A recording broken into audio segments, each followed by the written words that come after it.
Kwa hiyo kimsingi hapa pana element ya uzembe pia. Kama pana element ya ubadhirifu, tunasubiri hao TAKUKURU, lakini waheshimiwa madiwani, pana element ya uzembe. Mimi naomba tukubaliane, wakati tumeshapigwa mahakamani,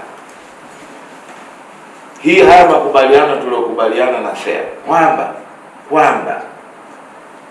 yeye yuko tayari kuifuta hoja hii kama akiona mabadiliko katika utendaji na usimamizi wa miradi ya kijamii, haya yuko tayari kuifuta. Haya ni hoja ambazo ni za baraza hili lililopita. Ndio.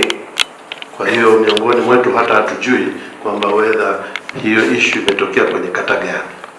Ndio. Na pili, kama ulivyosema, utaratibu ziko wazi sasa hivi kwamba hakuna project yote inaanzishwa kwenye kata bila kupata construction plan kutoka kwa wataalamu wetu, kwa maana ya BOQ. Sasa kwa nini ilifanyika hivyo na kwa nini iliendelea kujengwa mpaka kaonekana jengo halifai?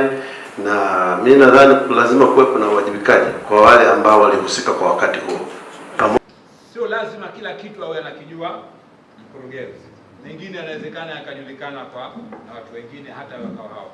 Sasa hii spirit tuichukue sote, kwamba tujitahidi mambo yanayotendeka katika halmashauri basi sote tuwe tunayajua.